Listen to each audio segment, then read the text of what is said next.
Hey guys, it's me, Alyson, at a different point in time, and I'm here with another cold open because some huge news just dropped. Peter Dinklage is playing Casca Highbottom in the Ballad movie.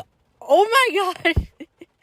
I love this so much. Oh my god, he's just an amazing actor, and he was like by far one of my favorite characters on Game of Thrones when it was on, before the show had a terrible ending, but whatever, we're not here to talk about that. But oh my god, I don't understand why I didn't think of him sooner as Highbottom. I didn't have anyone in mind for Highbottom, but I love this. Peter Dinklage is so good. He's so good at playing like broken man type characters, and I'm excited. Anyway, I just had to let you all know about that, and this is like my reaction. I'm just sitting in my car right now, but anyway, enjoy the episode.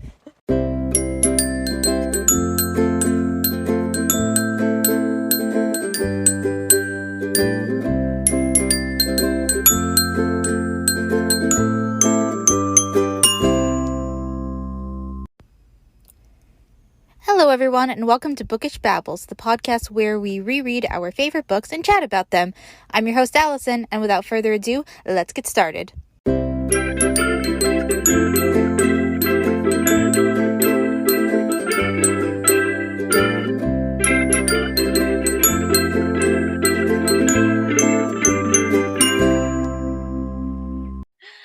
Hello everyone, and welcome to a very, very, very, very, very special episode of Bookish Babbles, episode 22, I think. I should have written this down. Whatever. I have multiple very amazing people on today. Welcome, guys. Woo! Woo! Free bird! I have Da, da, da. Oh dear, this is gonna be pure chaos. I'm so sorry to everyone listening, but I have guests of the past, present, and future. I don't know. I had to finish that, but anyway, so we'll go around and introduce everyone and just say like how you got into the Hunger Games, like how you were first introduced to this. So let's start with first time guest and tall weirdo who kidnapped me into being his friend, Patrick. I appreciate the introduction. I appreciate it. Well, hello. I am Patrick Connolly. I am 6'4". I am a Hunger Games aficionado. Not really. You guys are way more into Hunger Games as much as I am. But no. So, my first introduction, and this is weird to say because normally with like books to movies and everything like that, like I normally get introduced to like the movies first. In this case, I actually got introduced to the book, The Hunger Games, first. I first read the book back in 2010. I think it was in my English class. What we did, we had an assignment that we had to do, and we were assigned like a few books. One of them was The Hunger Games, and one of the things that we had to do was do a project based on it. So what I did is I pretended that I wrote a scene from the upcoming Hunger Games film adaptation, and I took the lines from the book, like at least like the first few chapters of the book, and put it in like movie form and see how that goes. And lo and behold, I got an A on it, which was pretty fantastic. And then a couple of years later, The Hunger Games came out, and I was like, oh, I read the book, I should go see it. And yeah, and it was the first Hunger Games. I think it holds a very special place in my heart because I do think it has a lot of a lot of really great performances, as well as like some really interesting ideas and how they tell the story.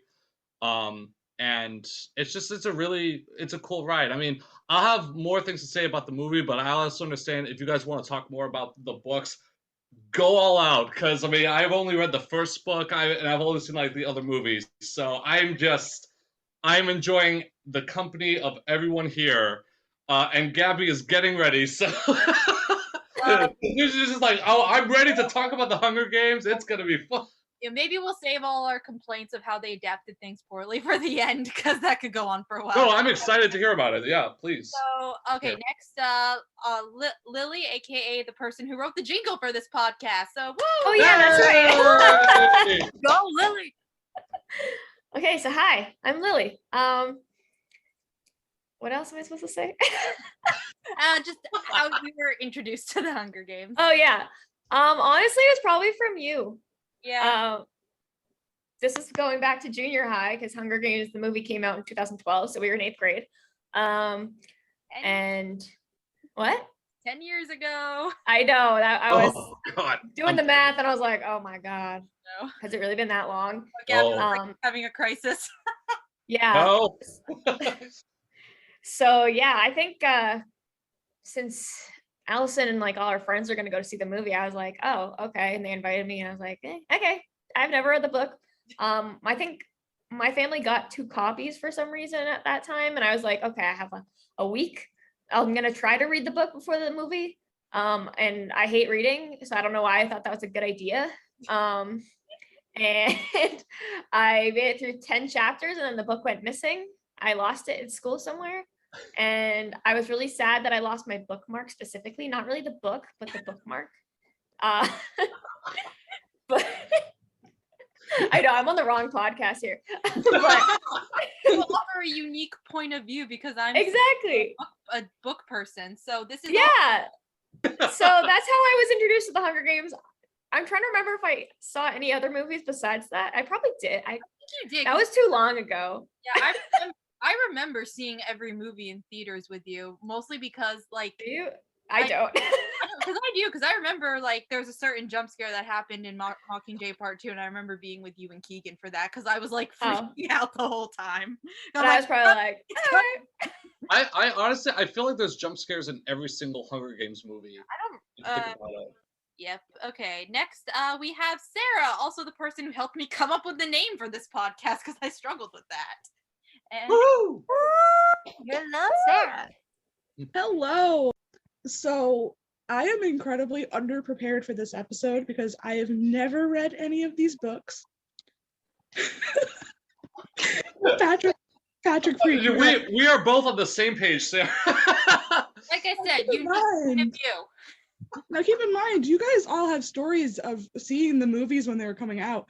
I didn't watch them until maybe 4 months ago when my now ex-partner decided to rewatch and reread them. Oh my God. I was living with them too, so there was no real way out. And another unique point of view. You first were introduced after the hype had died down. Oh, the hype was so dead. I'm trying to bring it back, especially with the Ballad movie coming out next year. Oh, that is true. Wow. Yeah, and I remember you freaking out when I told you. Freaking out big time. Is that what you've been posting about? Yes! Like all those castings? Really? I was like, is there something coming out? Like a new Hunger Games? Like, okay, cool. That movie with that girl from West Side Story? What? That girl? Yes, that one. And that one. from Cool. Billy the Kid. Yep. So again, Sarah, it's a unique point of view, and I'm glad you're here. It's always a pleasure to see you. Yes, it is always a pleasure to be involved in book chaos. Yay. As I'm sitting here talking to you about potential future episodes we might do together. Yeah, she was texting me about this, guys, before we got on, by the way. and then last we have returning guest Gaby. Woo! Gaby! Woo! Hi guys, I'm so sorry if you're already sick of me, but I'm here to stay. Hi guys. So as you guys know, my name is Gaby Manuel, and I am a Hunger Games enthusiast. I've read the books, I've seen the movies. I have a long kind of like love for the actors Josh Hutcherson and Liam Hemsworth, Sam Claflin and Elizabeth Banks. What? It's a thing. Ooh, and also like Woody Harrelson, who plays Haymitch. I mean, he is a king and we all know it. I mean, Hollywood has been like sleeping on this great actor. I mean, not really, but a little bit. I wish that we could see him more. But yeah, you guys already know from previous podcasts that I got the books while in one of the several book fairs in my school. And then the first time that I went to watch the movie, it was just the movies had just come out, and every single time, I don't know why, but I ended up going with my father, and my dad's half Korean and half British, so it's a wonderful combination, especially when you're taking your teenage daughter to fangirl over boys in a film. So I remember him buying me like popcorn and he would put like chocolate inside, like with like the caramels, like wrapped in chocolate. So I would like keep eating that, especially with when one of like the hot people of the cast would come on. So it was like me eating a gigantic bowl of popcorn and like a huge amount of sugar that literally I would then go home, call either my sister or call one of my cousins to pretty much fangirl while screaming over the people that we had just seen on screen. So yeah, they're like, that's it. So I'm very happy to be back, and let's talk about Hunger Games. Let's do this. Yes. Let the odds be ever in our favor, because we're in the middle of quarantine. It's not quarantine anymore. It's the pandemic. It's post. Is it post or pre? Like, is it pandemic or post pandemic? It's complicated. I don't know, because we're not in quarantine, but cases are popping up, but we don't have the restrictions we did 2 years ago. So I have no idea what's happening. It's Okay, all let's Phil's call it. fault. Let's call it "Let the odds be ever in our favor," because we're post 2020. So we're on 2022. Please not be like second version of 2020. But no, we're in 2022. And let this begin. So Alyson, we're back to you. I mean, if we did have to do a quarantine part 2, I would get a lot more podcast episodes done. But anyway, that's not important. Okay. I mean, mental stage is declining. I'm kidding. Not really. It's like the world has seen chaos, and I'm still in my room just recording on my iPad. Okay, anyway. I mean, that is a mood, and that is respectable. I mean, I still haven't missed a week. I've still been putting episodes out. Anyway, so even when I was out of the country, even when I had COVID, but that's another story. Okay. No. Okay, wait. That deserves a big applause. Guys, everyone, all the listeners, please big up applause for her not missing a week. Wait, I want to do the Free bird. wait. There we go. Exactly. there Constantly, it is. constantly slaying all these books, all these like different like works of art. So let's go. We're back to you, Alyson. So let's hit it. You guys can't see this because this is a podcast, but we're on Zoom, and Lillie just did like the hand clap emoji. Okay, so anyway, so why don't we just start with, I don't know, just general thoughts we have. Anything you want to share, just free for all it. Hollywood actors are hot. Okay. Someone else. I mean, the second that they cast Finnick, like Sam Claflin as Finnick Odair, I was running to the theaters to watch it. I'm sorry, Gaby, we're on first Hunger Games. That's not for another. Oh, then let's go. Okay, then let's call it like Liam Hemsworth. When they cast Liam Hemsworth, I literally was okay. One of the Hemsworth brothers. It's the one that's dating Miley Cyrus. Yep. He's hot. Do I want to watch him? Hells yeah. Yep.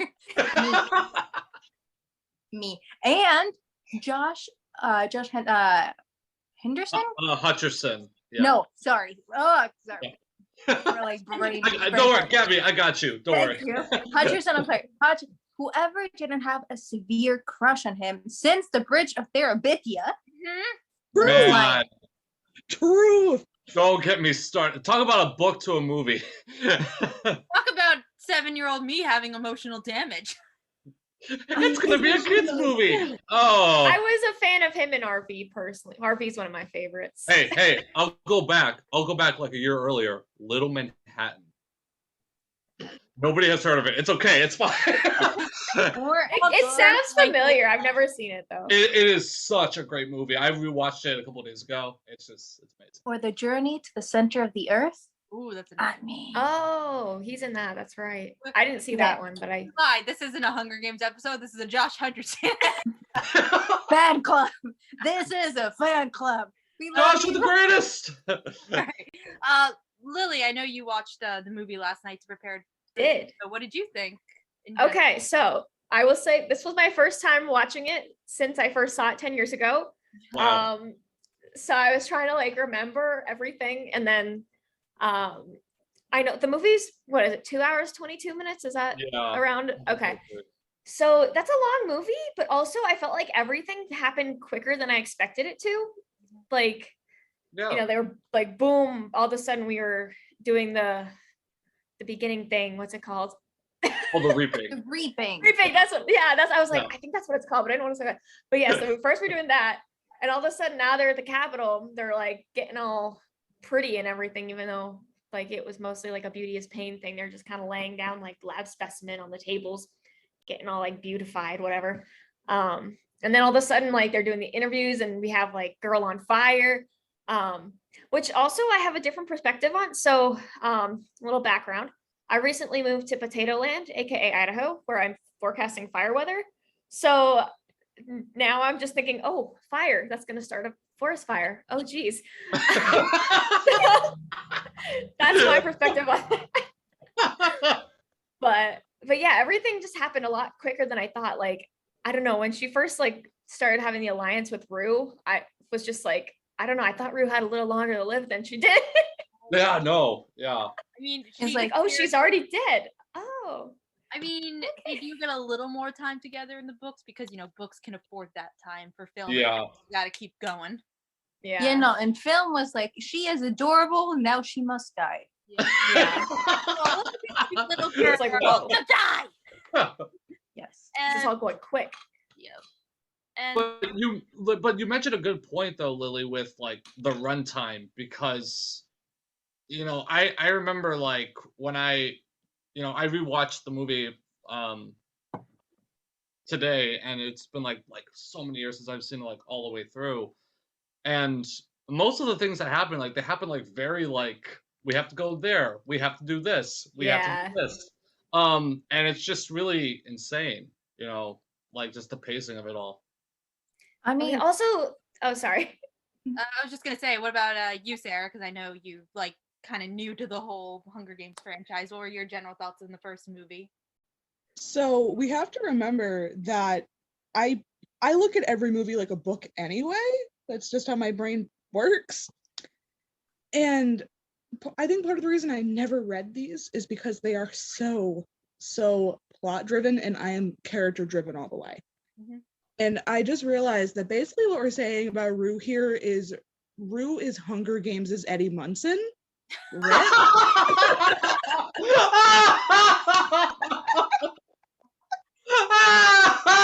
That's light spoilers, I guess, for season 4 of Stranger Things. Okay, but if you've entered the internet at all, you already know.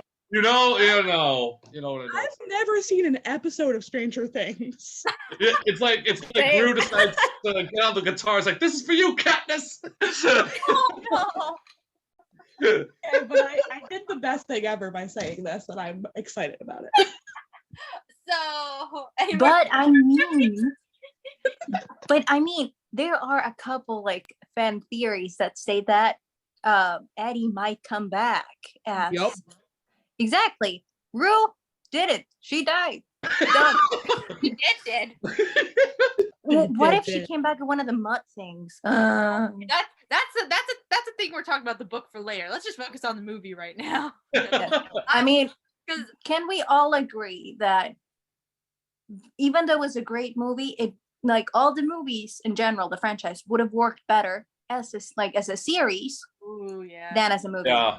I mean, it makes sense though at the time when that for it to be a movie, because book to movie adaptations were like the big thing, because this was still in like the recent years after Harry Potter, but now, you know, TV series are becoming a bigger thing. So had the Hunger Games been adapted now, I'm convinced it would have gotten a series.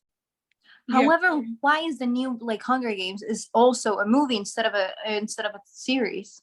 I like my I don't know. They have to stay on brand. true. Yeah, like High School Musical did 3 movies in a series.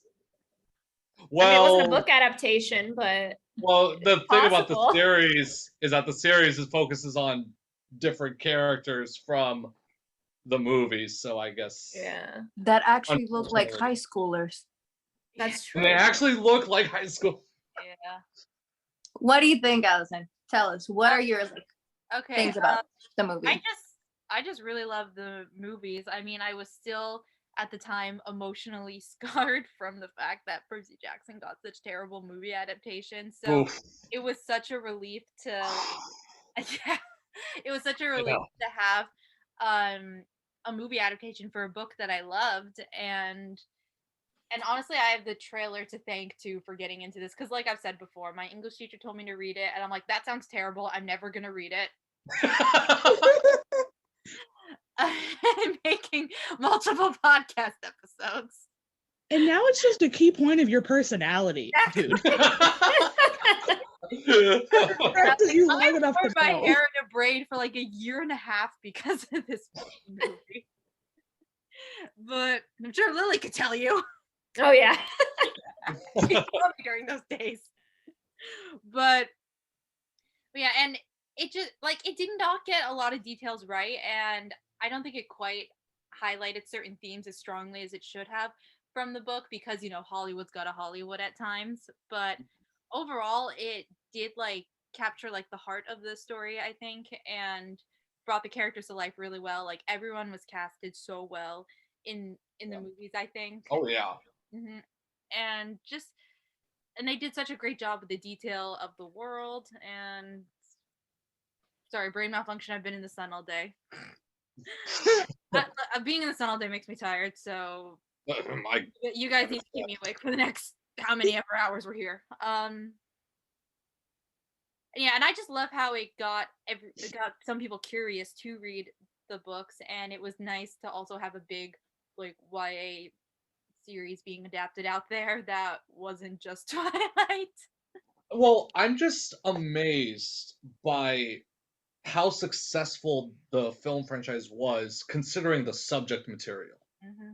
Because like when you try to market a film franchise about, okay, so it's about these kids that are fighting to the death in an arena for to whatever reason the government has in their heads that they want to make sure that the treaty is perfect and is aligned. It's just like if you marketed something like that, it's like how would you do that?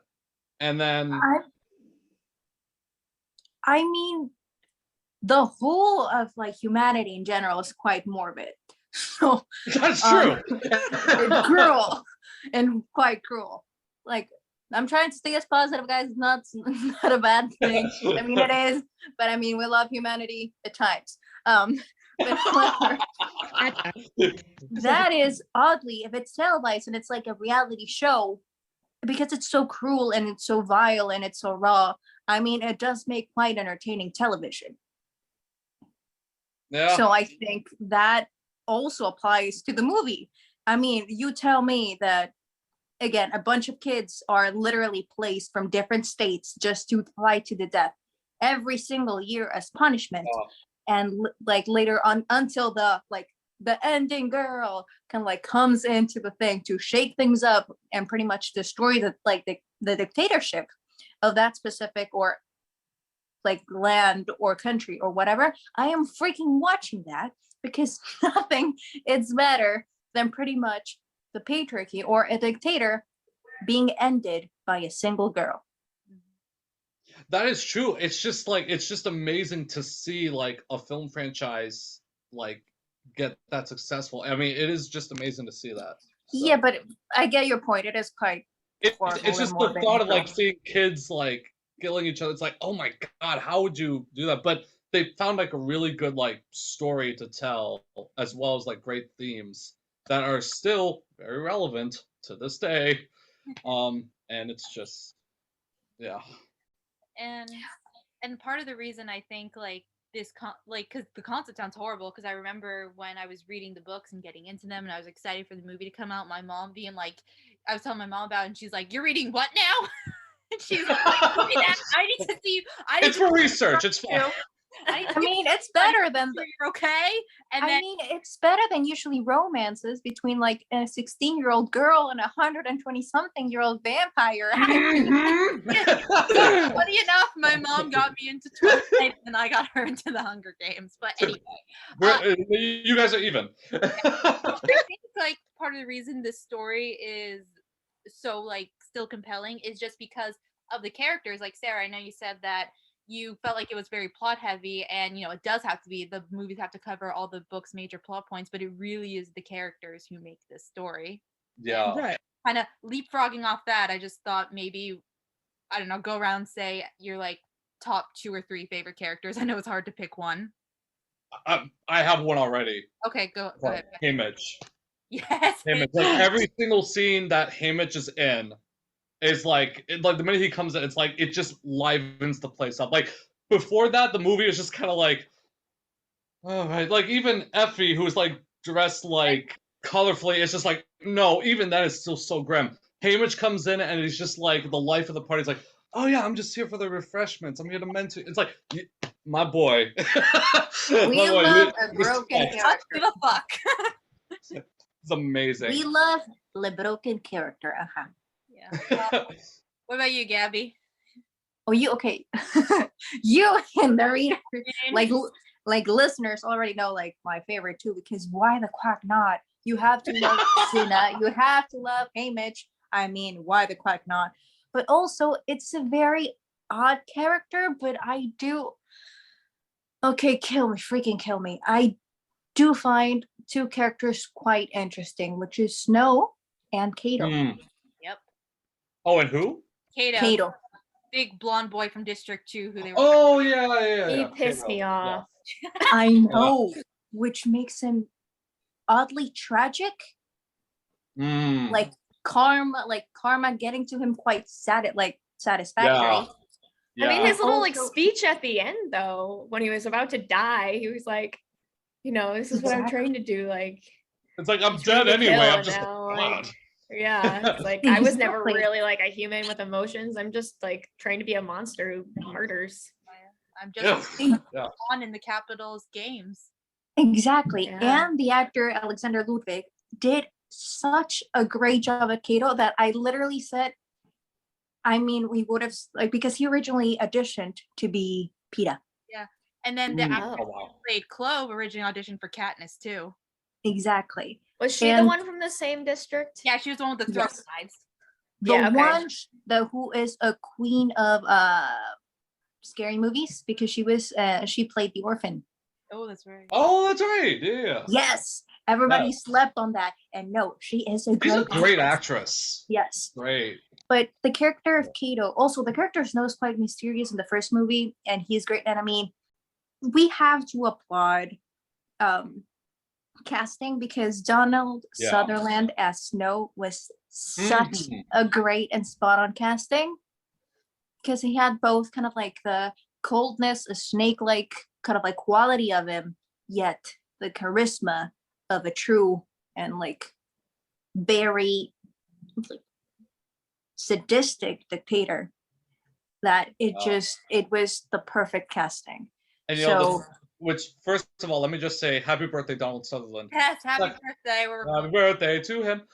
Second of all, like what was so incredible, because I saw like a couple of interview videos of Donald Sutherland on YouTube, and what was so fascinating is that he's almost the same exact person as Snow, except he is way more wise and like much more calm, and just like he seems like a guy that you can like talk to and like have a good conversation with.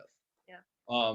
And that is what makes him such a fascinating actor for me. I mean, he still kind of scares me a little bit, but still, I mean, he probably won't poison you. You'll probably be fine. He will poison me with the berries at the very end of the first one. Sarah, who are your like 2 or 3 favorite characters? So remember, I came into this from a very different perspective from the rest of you. You know what I remember the most about watching these movies with my ex-partner? But Hating Bale off the bat. Yes. I mean, especially later movies. Like, I love Liam Hemsworth. Hate Gale. Passionately. Like, what was your impression of him just from like this first movie alone? Because he doesn't really get much to do in this first movie. I think part of it is I was remembering the fact that this was like the beginning of where we started getting YA books and film adaptations with love triangles. Mm-hmm. And I think I knew going in immediately that Peeta was the winner of this triangle, which meant that Gale had to have some terrible character flaw.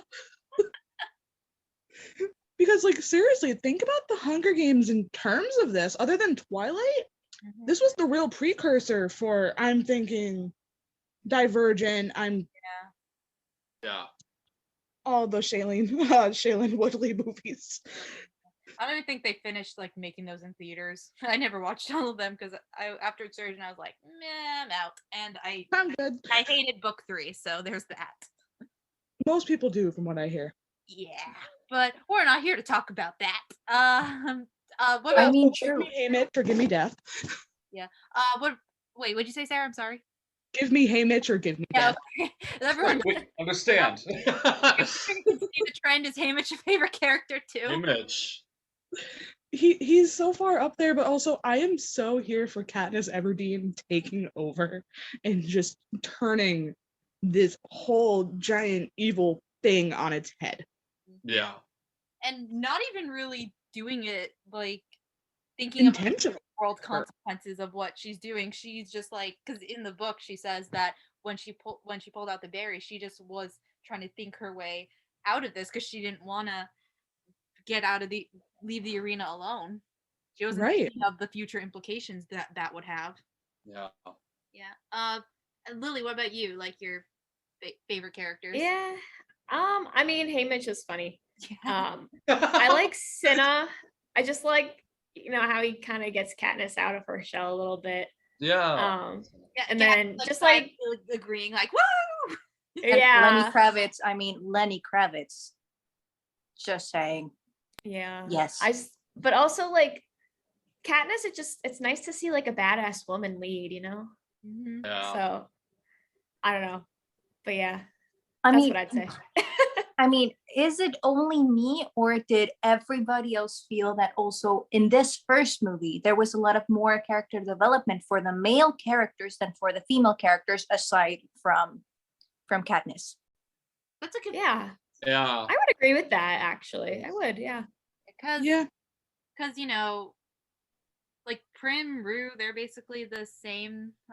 Effie's character development doesn't really happen until Catching Fire, so you got a point. Yeah. Madge was cut. I mean, because with like strong male characters, we got Caesar Flickerman with like Stanley Tucci. We have to love Stanley Tucci. That We was have to my know. second favorite, by the way. Caesar Flickerman, hands down. How can you not like Stanley Tucci as Caesar Flickerman? Yeah. We get Woody Harrelson as Haymitch Abernathy. We get like Lenny Kravitz as Cinna. We get like Alexander Ludwig as Cato, who later on went on to star in Vikings. For him. But like we even get Wes Bentley as Seneca Crane, even though he's like only like shortly in the movie. His character was so distinctive, especially the beard, that like left such a big impression. However, with the female characters, aside from Katniss, like we don't know a lot of. For example, Elizabeth Banks were playing Effie Trinket. Besides the like how ornamented her clothes were, there was like us as an audience, we didn't get to know anything like truly deep about her character. Willow Shields as Primrose Everdeen, or Prim, was barely on screen. Also, Pula Malcolmson that played Katniss's mother. I mean, in the books, Katniss's mother is such a big, pretty much thing about Katniss's existence and the way that she is and everything. However, in the movie, we don't see her as much, or any development until much later on. But I mean, I saw a lot of the female characters not truly being like rightfully served in not only screen time but also development in comparison to like the male characters, which to an extent I understand, because most of the male characters had like powerhouses in every single one of them. But I would have liked to see a little bit more also about the female like tributes, because we got Isabel Furman as Clove and everyone slept on it, and it was a great rendition. Or Levin Rambin as Glimmer. She didn't have any like pretty much any screen time, when I think that she deserved a little bit more, as those two characters, like Clove and Glimmer, were very like there, especially in the arena. What do you think, guys? Listen. No, I agree. I feel like one of the issues that I had with this rewatch this time around was I really wish that Rue had more screen time, or I don't know how it is exactly in the books, because it's been like 12 years since I read the first one. In a while. But like I felt Rue had much more like character in the books, at least in the first book, like, and conversations between her and Katniss that we don't really see as much in the movie. Thankfully, the performances are both so good that it's enough to overcome it. But I did kind of wish we saw a little bit more interactions, like maybe at least like an alliance, like near the beginning of the games, so that it could be like, oh hey, so let's, we're kind of similar in like strength and quality and mindset, so let's team up and take on Kato and the gang or something. I don't know, just something that can like give us like a little bit more so that the emotional impact could hit, for Katniss and Rue. Because I mean, it's still really emotional with the score and the performances, but it just didn't feel like a gut punch like it should, Yeah, I mean, there actually is a deleted scene of like Katniss and Rue in the tree camping out, and they just have like this really cute conversation where Rue like whispers to Katniss about the name of a boy she's a crush on back home. It's just like a really cute scene that gives a little more character to Yeah. Rue. And something that isn't really mentioned in the movies but was mentioned in the books, and Gab and I have talked about this, is that Rue is like Katniss compares her to Prim, because Oh yeah, of you can't help it, and especially when you compare the fact that Prim was reaped but Katniss volunteered for her, but then Rue was reaped I can't say that, and no one volunteered for her. But also Rue's actually the oldest sibling in her family, just like Katniss. She looks after her siblings the way Katniss looks after Prim. And Gabby, what you described it really well, something about how like Katniss's innocence being destroyed right in front of her, like more like murdered, because in a different, like not only in a different district but also in a different world, Rue is not only Prim, like the parallel of Prim, but also the parallel of Katniss herself, as the eldest sibling, as the provider, as the one that pretty much protects like their siblings. And in this case, by Rue being so brutally murdered in front of her, also marks a very before and after point in Katniss as a character, because afterwards, like before, she still has some like not fluffy but like warm qualities about her, and after Rue is murdered, she starts seeing the games as they are, which is pretty much a strategic and like what can cause pretty much the demise of the others faster, which pretty much is like the murder of her own innocence and her own childhood innocence at the hands of the Capitol. Like she went into the arena being a child, she came out being a murderer. Oh, that's dark. See why I keep bringing you back on this podcast? Yes. And also like a small kind of like shout out. We got Toby Jones as Claudius Temple, and then Nelson Asensio as Flavius, and everybody slept on it. I mean, we got two massive actors, and there was barely, well, like not as much screen time, nor kind of like wait, or not wait, but like people slept on it, and that really, really bothered me as a Hunger Games enthusiast. So let's going back to kind of like Katniss before and after the like Roose murder. So what do you guys think about how the movie was shot? So it's interesting because I feel that so I feel like I get the intention behind some of like the shaky cam elements, especially when you're in like District 12, because I mean that is a time where it is super tense. Like you don't know if your name is gonna get called, so like of course it's gonna feel very disorienting. Um, and especially as well as with the games, like that's totally fine. You know, they did have to, for like the bloodbath, they did kind of have to do the shaky cam. Yeah, well that's what's interesting because even then, like even with all the shaking, you could still see a little bit of blood, and it's just like Well, they had to. They had to so that the movie wouldn't get an R rating because they wanted to make sure that you know. Yeah. So I understand like the intent behind some of like the shaky cam elements, and there are some interesting uses of color at some point because like in the beginning, you know, we have like very like gray, very washed out colors for District 12, which is like perfect. It's like it's a poor district. It's the poorest of the districts that happen in. Very cold colors, bluish colors. Yeah, very washed out colors. Yeah. Like you feel uncomfortable to be there. Yeah. Yes, because of like the cold palette, like all bluish, like bluish tones.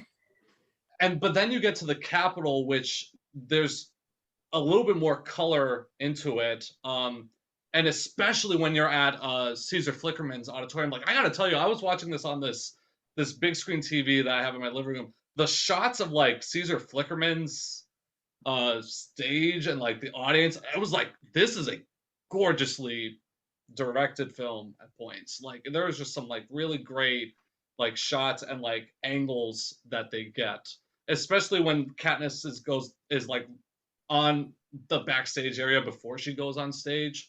Like you just have her like that moment, her in silhouette, just waiting for her to come on. It's like, wow, that's really cool to see, cinematography wise. So there's obviously some really good elements in the cinematography.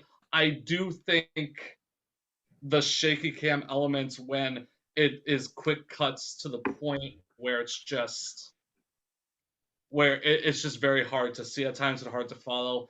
I think it's like those are the points where I'm like, okay, you didn't need to do that. Like you could just kind of calm a little bit there so we can see a little bit more.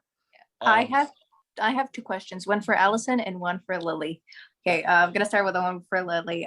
You as a musician, what was your take on how the movie did around not only surrounding but like surrounding sounds and like opposite to music? Because if you notice that this movie had little to no music, like background music, as we usually are accustomed in seeing this type of like blockbusters. And my question to Alyson is like, you are a writer, so as a writer, what was your take on the specific type of dialogue and how light in dialogue it was compared to the next movies, and what was your take on it? Did you like it? Did you not? So let's start with Lily's question. Then let's go. Yeah. So well, I noticed that it was pretty like quiet, and then all of a sudden it would get really loud. So I think that was in more of like, you know, the intense scenes. And I just remember like having to keep changing the volume of my TV because I didn't want my neighbors to hear. But yeah, I know I think it made sense for like it to not have a lot of music, except like, you know, when it needed the suspenseful stuff or like the battle. But yeah, just like the quietness, it's like it's kind of a really sad time. Like people are dying. So See, that's probably my take on it. no, it's interesting because it's like that was one of the things that people were complaining about when I was at school because it was like I think one of my problems was that there was no like music during some of the scenes. Like, why would there be? Yeah. Like, why would there be during those moments, especially at the reaping? You know. But anyways, Alyson. I just wanted to say real quick, Sarah was just in a really bad place for reception. She's not entirely sure if she'll be able to come back at any point. Woo! So, shout out to you, Sarah. Thank you Thank you, Sarah. You're the best. Thank you, Sarah. Oh man. Love you. Yeah, but anyway, I don't know. I just think like it makes you feel like more in the moment at certain points when there is no music, and like you said, adds to the suspense. Yeah. There's, I don't know, the Hunger Games, both this first book and first movie have a very like haunting quality about it, just because it is children involved in this, and I do think that even though like Francis Lawrence is obviously praised in the later movies as he should be, he adapted everything so well. I do think Gary Ross's style was kind of the right choice for this movie. Yeah. Even though like this shaky cam was excessive, like it was perfect at the reaping scene, but when Katniss is just running through the district to get to Yeah. it was shaky cam. I wanted to see what everything looked like. Yeah. Also, the shaky cam with like the dogs chasing them in the forest at one point. It's just kind of like. That was unnecessary. What's going on? My eyes hurt. I want to see the mutts, but What am I looking at here? Yeah. I really like that shot though when she was shooting the arrow. I think it was when she was trying to get the apples down, maybe. Yeah, the shot. Yeah. With like it was like the eyes and like the tail of the arrow and just like the close up. Like I don't know. I really like that. I was like, ooh. My one complaint about that scene though, like after she blows it up and the careers like immediately come back, she is in plain sight. How did they not? Yeah, I know. Like, in the book, honestly, in the book, the careers are further away. They didn't get back so quickly, and she's able. And by the way, the boy from District 3 in the book like went with them to go investigate the fires, so he didn't look like a complete dumbass. And in the book, before they come back, she like crawls behind a bush to hide, so they don't see her. But in the movie, it's like she's out in the open, gets up no problem. But no, in the book, she couldn't get up at first. She was so disoriented and lost her hearing in her left ear and was deaf for the rest of the games. Wow. That seems like realistic. Yeah, like Hollywood, the Hollywoods, and like glosses over like things like injuries, especially. We like I love Marvel movies to death, but it's like they all should have died like 10 times over with some of the injuries sustained. But yeah, no, in the book, like you feel like the physical, both the mental and especially the physical, like scars and pain that they leave the arena with. Like, because Peeta, like straight up, has to get his leg amputated, and he has a prosthetic leg for the rest of the series. Oh. Oh wow. Yeah. I did not know that. Like that's something that they really glossed over. Holy crap. In the end, that he was fairly close to death, even when they're like Kato's dead and they're taking out the berries, like, and they're arguing of who should live, who should die. Peeta like takes off the binding on his leg. He's like, I will bleed to death out right here if you don't shoot me, Katniss. Yes. That would have earned the R rating, that's for sure. Yeah. I mean, yes, but at the same time, like, I don't want to be the devil's advocate. However, I do feel like there was such a big jump from the first to the second movie, and like cinematography wise, and also the choices that they made in music and sound, because I mean, don't you guys feel that the first movie was almost shot like if it was an indie movie? Yeah. Yes, I agree. Yep. Like also the type of like the sound, how the use of especially when she's walking around the woods, you hear the crunching and everything around her and the water. That sound pop. Exactly. And I don't know, like especially in the fighting scenes, the lack of music and just like the high pitched kind of like ping that was like over them, that like over like most of the fighting scenes. Yeah. And the first one I didn't actually understand why, except for her breathing, which you get it, like the shaking of the camera, you can hear the breathing and you hear the high pitched ping. However, in the first one, I didn't understand why the high pitch ping was used. Almost like an echo of the siren that was done to, or the cannon that was done to to announce the beginning of the games. Yeah. However, I thought it was very well used in the second time that they used it, which was when they blow up. She blows up the mountain of food, because that actually resembles the ringing of the ears when people are exposed to big blasts. That is what people hear. Yeah. So I thought that was done brilliantly. In the first time that they used it, I was like, why they could have used like a slide music inside it, in it. However, I am a sucker for music in film, and I am a sucker for, let's call it, the makeup of film, which is music. Yeah. Like a little bit of music. Right. So it's not as, because I found I understand it was much darker, but I found some of the scenes in the first movie a little bit awkward, and not in the later installments. Don't you guys think? And that links to the dialogue. Alyson, what do you think? You are a writer. I mean, I think they. How do I explain this? They were adapting. Because Katniss doesn't really is very introverted. She doesn't offer up information. Most things we hear from her voice in the book are very internal. So I just don't know if they. I mean, obviously they figure out how to do it right in Catching Fire, but it was for this first movie, I don't know if they could properly have that dialogue. I don't know how to explain this. I'm really bad at this. No, you're not bad. I get it, because in the first movie, you guys notice, is very action, moved and action, kind of heavy, and not as much dialogue. Especially in the goodbye scene, there is only hugging, and you hear the shuffling, but there's no. Besides the "please tell me that you're gonna take care of them." Yeah.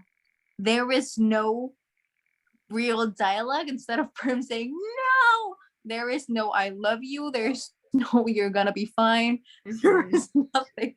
You just see them, just you hear the breathing, the Harvard breathing, and just them going no. And we have to applaud the actress that played Prim. Yes, Those screams. Thank you. Those haunt. Yes, also those haunting screams of no, or I don't know if she hurt her throat doing that, but it was great. Especially at the reaping when Gale has to carry her away. It's yes. Holy shit. Yeah. And it's honestly there's no background music or anything. It's just her screaming. Honestly, I think Willow Shields gives one of the best child performances that nobody really talks about, aside from this. Yeah. Because it's just her performance. She's only in it for so little of the movie, and yet she has such an impact that she makes throughout the entire film. The whole story surrounds Katniss's decision to save Prim. Yep. And you feel it every single minute of the film, and it's just, which just instantly makes Katniss a more active protagonist in this world where really no one has any control over their lives. Yeah. But you assume for a story like this, when you hear kids fighting to death, okay, main character obviously gets picked, because who in their right mind would want to be part of this, except for the careers, but that's a different story. But then she didn't. Yeah, but then Katniss makes the completely selfless decision, and it is rare, and it is actually pretty rare, because Katniss is the first volunteer in living memory. Plenty of people have had their siblings reaped, and it's very rare that people still do that. And Peeta even has an older brother, I think, who still may have been eligible for the reaping, but didn't save his younger brother.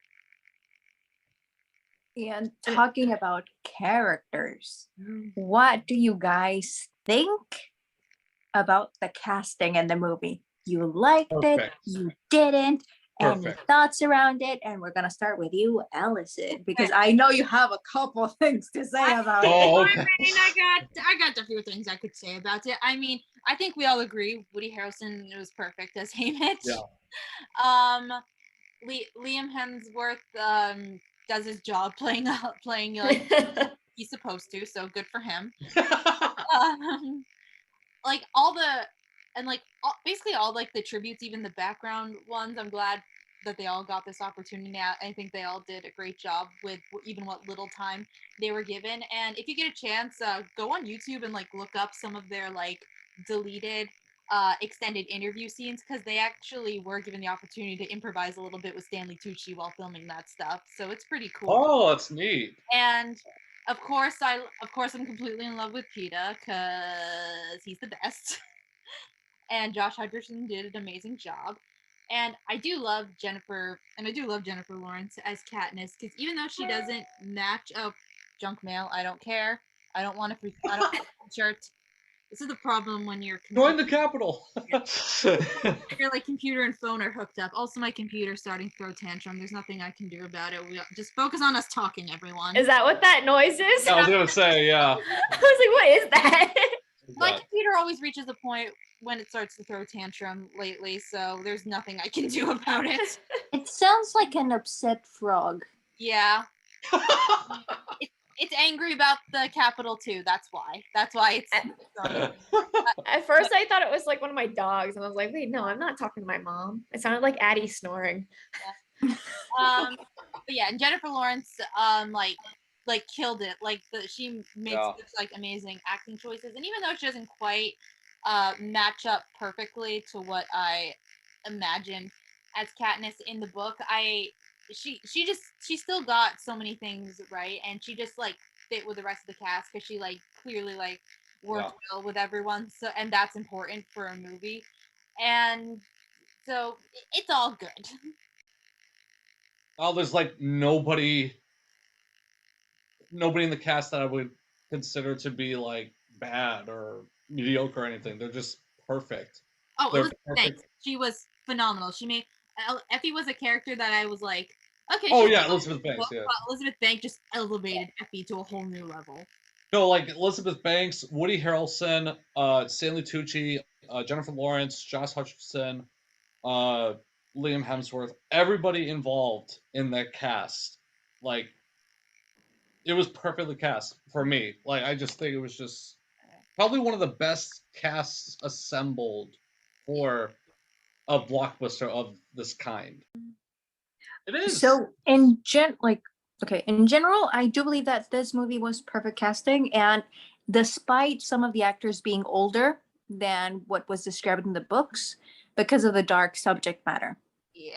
Even though I would have loved to see a lot of like younger actors in portraying the specific roles, I do believe that going with a slightly older cast was the best call, not only because of the kind of like the subject in question, which would be kind of like gladiator-ish themes, but also how they later on did the rest of the tributes, and how they kind of like made most of the tributes be not the same age, because they weren't, but not a 14-year-old and then like someone who's like 60. So they would have like looked a little bit more homogenous in a sense. So I do agree with how perfectly cast it was.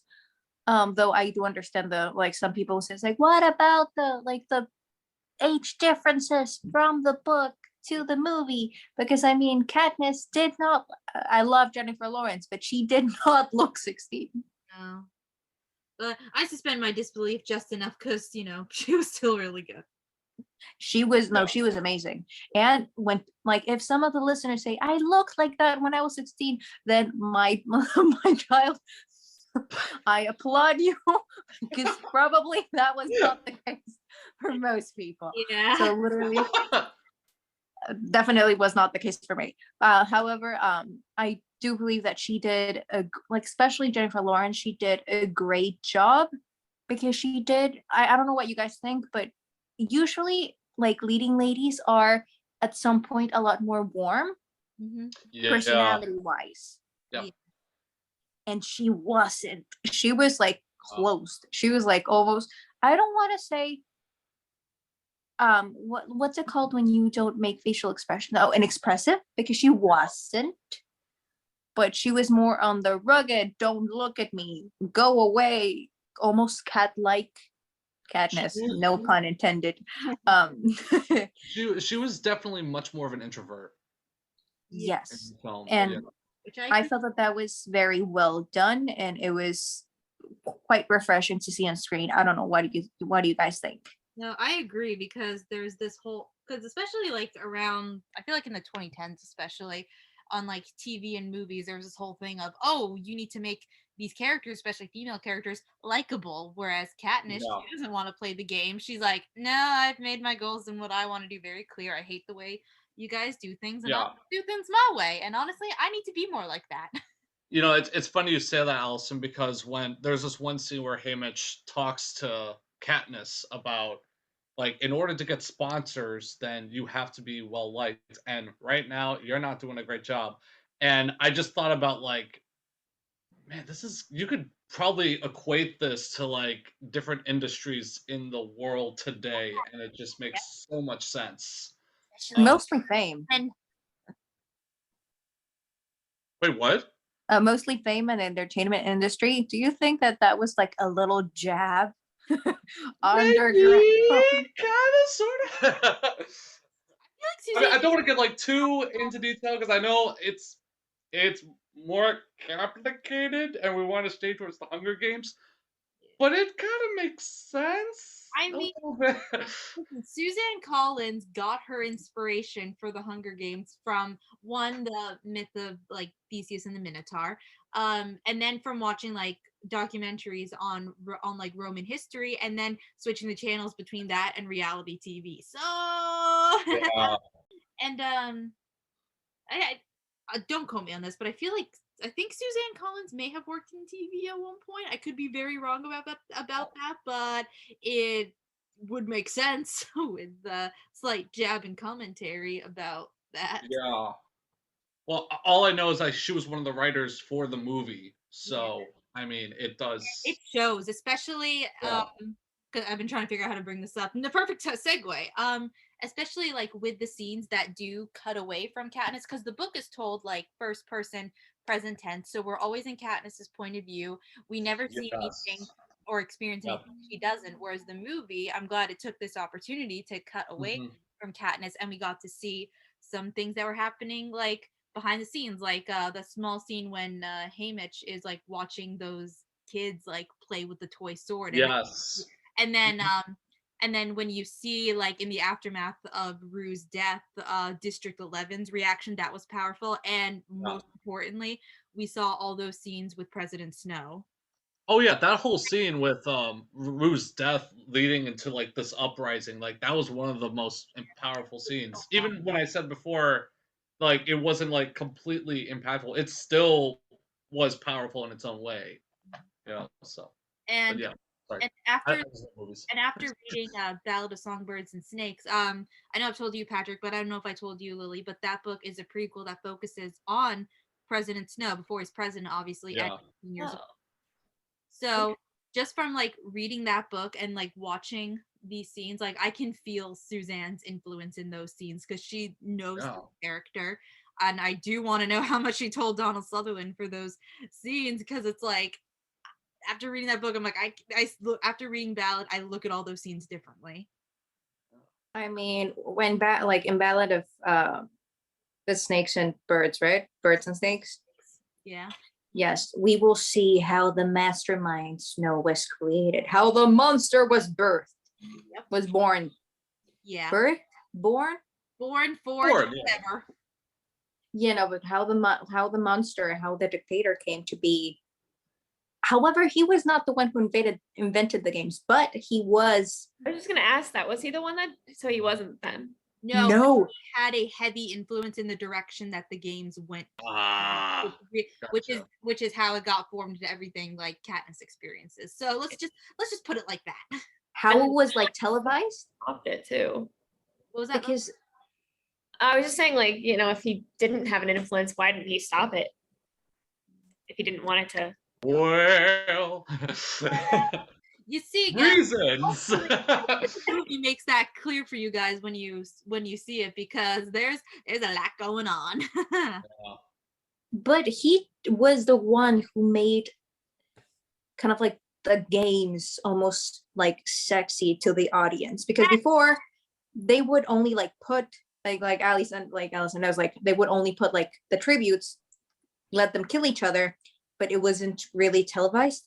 He was the one who made the audience root for their favorites. He was the one that shushed it up and made it pretty much a reality TV show where your favorite characters died right in front of you, and you could send gifts and you could try to help them in the arena, and you got to know that, like, almost the players, like it was like a video game. You got to know your real life tribute, your almost kind of like gladiator.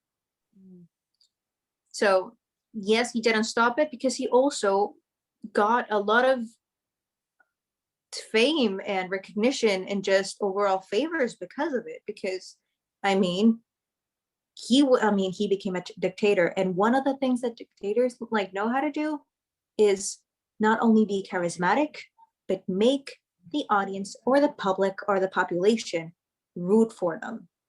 So that's what he made with the games, which just normal carnage to shushed carnage televised and made, I don't know, sexy, like made aesthetic. And Going to NBC. You mean pushed, because it's not really shown in the movie, but like I mentioned in the book, like the tributes are really banged. Like Cass and Peter are really banged up when they leave it, and they actually spend like 2 or 3 days like in the hospital at the tribute center recovering, because like I said, Peter had to get a new leg. They had to fix Katniss's hearing. They essentially like made all her scars disappear, because it's one thing for the Capitol audience to see them like on screen with these injuries. It'd be a completely different thing if they like pulled them straight out of the arena, put them on stage in front of a live audience, and have them like see that reality face to face. It like ruins kind of the illusion, I guess, the show of it. That everything's okay. Yeah. Oh, by the way, here's another thing that'll make you guys love Haymitch even more. Yes. Gaby did after I told her, but in the book, Yes. but in the book, there's this scene when Katniss is lying in her hospital bed recovering, and she's like drifting in and out of consciousness. And at one point, she hears yelling in the hallway, and she doesn't know what it is, but the voice doesn't sound like the Capitol accent. It sounds like someone from back home, and that can only be Haymitch, because Peeta's still recovering. And we find out later that the reason she heard Haymitch yelling was because he got into a big argument with the game makers, because the game makers wanted to surgically alter Katniss to give her more like curves. Ooh. Bigger boobs, bigger butt. And Haymitch like threw a face like not only is she like, and like not only she's 16 years old and like you're doing this without her consent, but without giving too much away, let's just say a lot of the favorite victors, like Katniss would have been, get sexualized heavily by the Capitol, because they're basically celebrities.